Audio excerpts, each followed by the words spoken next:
Hello students, आपके chapter start होने वाला है 11वां चैप्टर, जो कि है ऑक्सीजन युक्त क्रियात्मक समूह का पार्ट फर्स्ट यानी भाग फर्स्ट। और इसका सेकंड पार्ट है जो आपके 12वें लेसन के अंदर है, यानी 11वां और 12वां लेसन एक दूसरे से जुड़े हुए हैं। पहले हम 11वें चैप्टर के बारे में पढ़ेंगे, उसके बाद 12वें चैप्टर के बारे में पढ़ेंगे। दोनों लेसन हैं जो एक दूसरे से जुड़े हुए हैं, यानी ऑक्सीजन से बनने वाले जितने भी क्रियात्मक समूह हैं उन सभी क्रियात्मक समूहों का हम अध्ययन करेंगे। जैसे एल्कोहल है, ईथर है, एस्टर हो गया, कीटोन हो गया, एसीटोन है, एल्डिहाइड है, ये बहुत सारे यौगिक कंपाउंड्स हैं, फिनोल है, इन सभी का अध्ययन है जो 11वें और 12वें पार्ट के अंतर्गत हम करेंगे ऑर्गेनिक केमिस्ट्री के अंतर्गत। अब इस लेसन में सबसे पहला जो टॉपिक है वो है एल्कोहल। तो एल्कोहल की परिभाषा में बनानी है। वैसे तो एल्कोहल का सूत्र सबको याद है, CH3OH मेथिनॉल है, C2H5OH एथेनॉल है, ये साधारण नाम है इनके। IPAC नामकरण करेंगे तो IPAC नामकरण हो जाएंगे इनके। बेसिकली एल्कोहल की अगर आपसे परिभाषा पूछे तो आप एल्कोहल की परिभाषा आप क्या दोगे? जो एल्केन है उनके हाइड्रोक्सी व्युत्पन्न है, उनके जो हाइड्रोक्सी व्युत्पन्न है उनको हम क्या कहते हैं? एल्कोहल कहते हैं। उनको हम क्या कहेंगे? एल्कोहल कहेंगे। अब एल्कोहल है तो OH समूह की संख्या के आधार पर, OH समूह की संख्या के आधार पर इनको 3 भागों में बांटा गया। कितने भागों में बांटा गया? 3 भागों में। मोनोहाइड्रिक अम्ल, डाइहाइड्रिक अम्ल और ट्राइहाइड्रिक अम्ल। तो मोनोहाइड्रिक अम्ल तो किसे कहेंगे? जिसमें OH समूह की संख्या 1 हो, जिसमें OH समूह की संख्या 1 हो। डाइहाइड्रिक अम्ल किसे कहेंगे? जिस कार्बनिक श्रृंखला में OH समूह की संख्या 2 हो, उसे हम क्या कहेंगे? Dihydric alcohol. ट्राइहाइड्रिक एल्कोहल किसे कहेंगे? जिस कार्बनिक श्रृंखला में OH समूह की संख्या 3 हो, उसे हम क्या कहेंगे? Trihydric alcohol. ये तो हो गए इनके प्रकार। अब जो मोनोहाइड्रिक अम्ल है, मोनोहाइड्रिक अम्ल है, तो मोनोहाइड्रिक अम्ल को 3 भागों में बांटा गया। प्राथमिक एल्कोहल, द्वितीयक एल्कोहल और तृतीयक एल्कोहल, यानी 1 डिग्री एल्कोहल, 2 डिग्री एल्कोहल और 3 डिग्री एल्कोहल। तो 1 डिग्री एल्कोहल किसे कहेंगे? ऐसी कार्बन श्रृंखला जिस कार्बन से OH समूह जुड़ता है, अगर वो कार्बन सिर्फ एक कार्बन से जुड़ा हुआ हो तो 1 डिग्री हो गया। और ऐसी कार्बन श्रृंखला जिस कार्बन से OH जुड़ा हुआ है, वह कार्बन यदि 2 कार्बन से जुड़ा हुआ है तो वह हो गया 2 डिग्री या द्वितीयक एल्कोहल हो गया। और यदि OH समूह से जुड़ने वाले कार्बन से 3 कार्बन जुड़े हुए हों तो हो गया 3 डिग्री एल्कोहल या तृतीयक एल्कोहल। ये इन तीनों का वर्गीकरण हो गया। एल्कोहल का निर्माण कैसे होता है? सर्वप्रथम एल्किल समूह होता है, RH क्या है? हाइड्रोकार्बन है। अगर उससे हम OH का योग करवाते हैं तो हाइड्रोजन का प्रतिस्थापन हो जाता है किसके द्वारा? OH के द्वारा। हाइड्रोजन बाहर निकल जाएगा H+ और ROH यानी एल्कोहल हमें रिसीव हो जाएगा। उसके बाद पढ़ेंगे हम एल्कोहल बनाने की विधि इसी लेसन के अंदर। देखते हैं बोर्ड के ऊपर जो सारी मैंने आपके रिएक्शन दे रखी हैं, सभी आपके सामने हैं। देखिए सबसे पहले रिएक्शन टॉपिक है एल्कोहल। लेसन का नाम है ऑक्सीजन युक्त क्रियात्मक समूह भाग फर्स्ट। भाग सेकंड है 12वें लेसन के अंदर, भाग सेकंड है 12वें चैप्टर के अंदर, भाग फर्स्ट है 11वें लेसन के अंदर। तो हम 11वां लेसन पढ़ रहे हैं, स्टार्ट कर रहे हैं इसे। सबसे पहले देखिए एल्कोहल के बारे में। एल्कोहल की परिभाषा क्या होगी? एल्केनों के हाइड्रोक्सी व्युत्पन्नों को एल्कोहल कहते हैं। एल्केनों के जो हाइड्रोक्सी व्युत्पन्न होते हैं उनको हम क्या कहते हैं? एल्कोहल कहते हैं। सबसे पहले देखिए RH क्या है? ये हाइड्रोकार्बन। OH का इससे योग करवा रहे हैं तो H+ बाहर निकल जाएगा, OH इसकी जगह पर आ जाएगा, तो किसका निर्माण हो जाएगा? ROH का, एल्कोहल का। H+ बाहर निकल गया। R का मतलब क्या है? एल्किल समूह। तो R का मतलब एल्किल समूह यानी CH3, यानी CH3। तो CH3H OH का योग करवा रहे हैं, OH यहां पर चला जाएगा, H बाहर निकल जाएगा, यानी ROH एल्कोहल प्राप्त हो गया, H+ का निष्कासन हो गया, H+ का निष्कासन हो गया। दूसरी तरफ हम यहां पर देखते हैं, देखो सबसे पहले OH समूह की संख्या के आधार पर वर्गीकरण। किसका वर्गीकरण? एल्कोहल का वर्गीकरण। किसका वर्गीकरण कर रहे हैं? एल्कोहल का वर्गीकरण। तो एक तो होता है मोनोहाइड्रिक एल्कोहल, डाइहाइड्रिक एल्कोहल और ट्राइहाइड्रिक एल्कोहल। तो मोनोहाइड्रिक एल्कोहल मैंने क्या बताया था? मोनो का मतलब है एक। जिस कार्बनिक श्रृंखला में एक OH समूह जुड़ा हुआ हो उसे हम क्या कहेंगे? Monohydric alcohol. जैसे CH3OH मेथिनॉल है, ये क्या है? मोनोहाइड्रिक एल्कोहल है। मोनोहाइड्रिक एल्कोहल है। ऐसे ही है डाईहाइड्रिक एल्कोहल। तो डाईहाइड्रिक एल्कोहल में दो OH समूह जुड़े होंगे, दो OH समूह। इसका सूत्र क्या है? Ethylene glycol. नाम क्या है इसका? Ethylene glycol.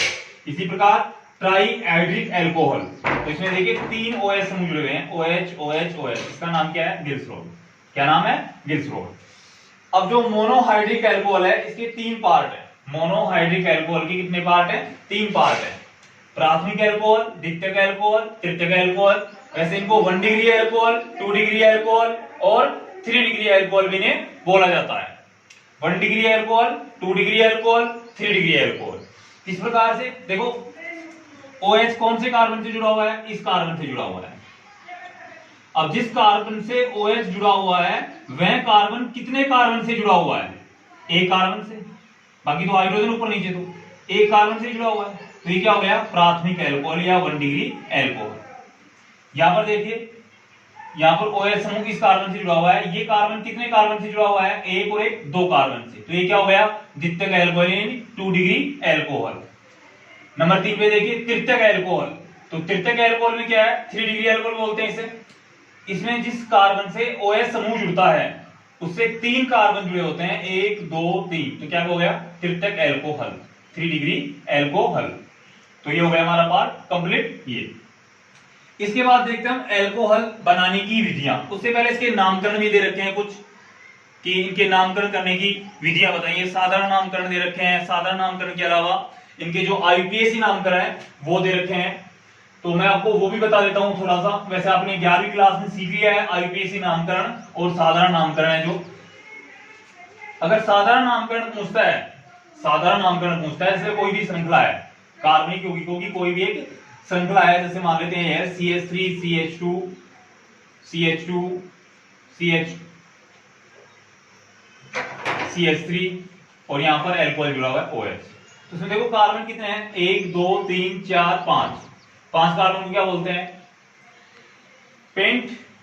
OH जुड़ा हुआ है, क्या बोलेंगे? एल्कोहल। तो इसका नाम क्या हो जाएगा? Pentyl alcohol. Pentyl alcohol. ये तो इसका साधारण नाम है, जो बिना किसी वैज्ञानिक दृष्टिकोण के दिए गए थे, जो बिना किसी वैज्ञानिक दृष्टिकोण के दिए गए थे। वैसे बेसिकली जो IUPAC नामकरण है इनके, IUPAC नामकरण,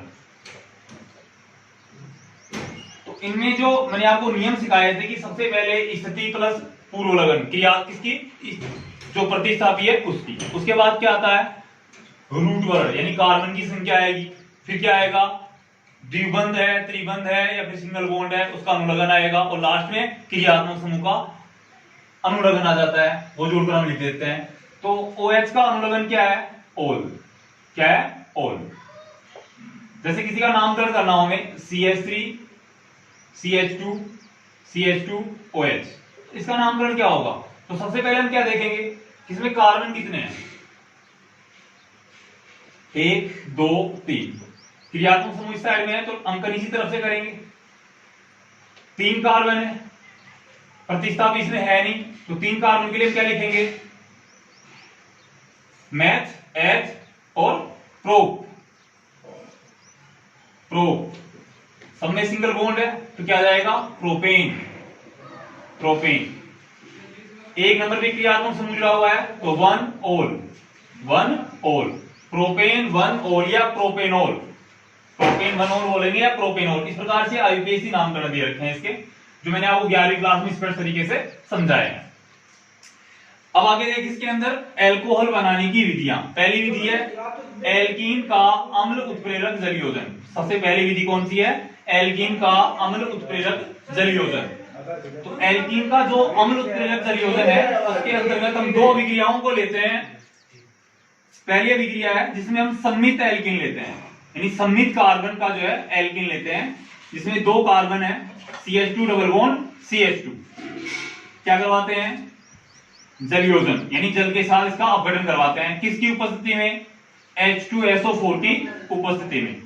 H2SO4 प्रेजेंट रहता है या फिर H3PO4 उपस्थित रहता है, ऑर्थो फास्फोरिक अम्ल। तो ये जो रिएक्शन होती है, इसमें क्या होगा? हाइड्रोजन है, यहां जुड़ जाएगा, OH है, यहां जुड़ जाएगा। क्या हो रही है? ये योगात्मक अभिक्रिया, यानी एक पाई बंध टूटकर 2 सिग्मा बंध का निर्माण हो रहा है। या फिर इसको हम इस प्रकार से भी लिख सकते हैं CH3CH2OH, इस प्रकार से भी इसे लिखा जा सकता है। H है जो यहां पर जुड़ जाएगा, OH है जो यहां पर जुड़ जाएगा। यानी एक तरह से कौन सी अभिक्रिया है, योगात्मक अभिक्रिया।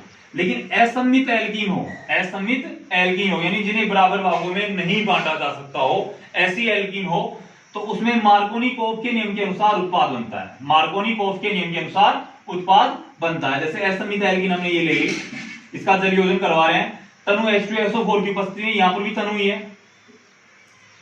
तनु H2SO4 या फिर H3PO4 की उपस्थिति में। तो यहां पर होता क्या है कि जो हाइड्रोजन है वो तो कहां पर जुड़ेगा, जहां पर हाइड्रोजन की संख्या ज्यादा हो, और जो ऋणात्मक भाग है वो कहां जुड़ेगा, जहां पर हाइड्रोजन की संख्या कम है। तो देखो CH3CH CH3OH यहां पर जुड़ गया, एल्कोहल का निर्माण हो गया। किसके अनुसार हुआ ये, मार्कोनिकोव के नियम के अनुसार। मार्कोनिकोव का नियम आपने 10वें लेसन में पढ़ लिया है अच्छे से। उसके बाद नेक्स्ट विधि है एल्कीन के हाइड्रोबोरेन करण से, एल्कीन के हाइड्रोबोरेन से या हाइड्रोबोरेन करण से, सेकंड विधि है। इस विधि के अंतर्गत देखिए 3 एल्कीन के अणु लेते हैं हम, कितने लेते हैं, 3 एल्कीन के अणु लेते हैं। अभिक्रिया किसके साथ करवाते हैं, BH3 के साथ। किसके साथ करवाते हैं, BH3 के साथ। या इसे हम कह सकते हैं 1/2 B2H6, डाइबोरेन है B26, B2H6 क्या है, डाइबोरेन है, इसका 1/2 करेंगे तो एक अकेला बोरेन बच जाएगा, और यहाँ पर 6 हाइड्रोजन है तो 3 हाइड्रोजन बच जाएंगे, तो 1/2 B2H6 भी से कह सकते हो आप। ठीक है, BH3 के साथ इसकी क्या करवा रहे हैं, रिएक्शन करवा रहे हैं। तो जब इसकी रिएक्शन करवा रहे हैं तो इसको खोलकर लिख देते हैं। CH3 कितने हैं, 3 CH3 हो गए, 3 CH3 हो गए। उसके बाद यहां पर जो हाइड्रोजन थे, कितने हाइड्रोजन है, 3 हाइड्रोजन है, एक एक हाइड्रोजन यहां पर जुड़ जाएगा, एक एक हाइड्रोजन है जो यहां पर जुड़ जाएगा और डबल बॉन्ड टूट जाएगा। तो यहां पर CH2 CH2 CH2, 3 CH2 आ गए, CH2 CH2 CH2, यहां पर CH2 है ही पहले से, तो CH2 CH2 CH2, अकेला यहां पर कौन बच गया, बोरेन। तो तीनों किससे जुड़ जाएंगे, बोरेन से। तीनों किससे जुड़ गए, बोरेन से। इसे क्या कहेंगे, try alkyl borane, try alkyl borane. अब ट्राई एल्किल बोरेन की अभिक्रिया है जो NaOH की उपस्थिति में H2O2 के साथ करवाते हैं। किसके साथ करवाते हैं, H2O2 के साथ। कितने अणु लेते हैं, 3 अणु लेते हैं। इसको हम इस प्रकार से लिख सकते हैं 3HOOH, 3HOOH, इस प्रकार से इसे लिखा जा सकता है। तो देखिए CH3 कितने हैं, 3 लगा दिए, CH2 कितने हैं यहां पर, 3 लगा दिए, CH2 उसके बाद कितने हैं, 3 लगा दिए। अब OH 3 आने चाहिए, OH कितने आने चाहिए, 3, तो 3 OH हैं ये हमारे पास, 3 OH, 3 OH तो ये रहे और 3 OH ये रहे, तो 3 OH ये आ गए, क्योंकि इससे पहले 3 ये लग रहा है। तो ये तो क्या बन गया, एल्कोहल, ये तो क्या बन गया, एल्कोहल। अब हमारे पास यहां पर क्या रह गया, एक तो बोरेन रह गया, यानी बोरोन, इसके अलावा 3 OH रह गए, तो बोरोन और 3 OH, BOH का होल थ्राइड, इसका नाम क्या है, बोरिक एसिड, बोरिक अम्ल, बोरिक एसिड या बोरिक अम्ल। बोरिक एसिड भी कह सकते हो या बोरिक अम्ल भी कह सकते हो। रिएक्शन को शुरू से लेकर लास्ट तक ध्यान से देखिए, आपको स्पष्ट रूप से दिखाई देगा, एक एक रिएक्शन क्लियर, एक एक जो रिएक्शन दे रखी है आपके सामने, सारे रिएक्शंस क्लियर है। उसके बाद इससे अगली जो विधि आती है वो आती है एल्कीन के ऑक्सी मर्क्यूरीकरण द्वारा, एल्कीन के ऑक्सी मर्क्यूरीकरण द्वारा, जो हम पढ़ेंगे नेक्स्ट वीडियो के अंतर्गत। ठीक है, ओके।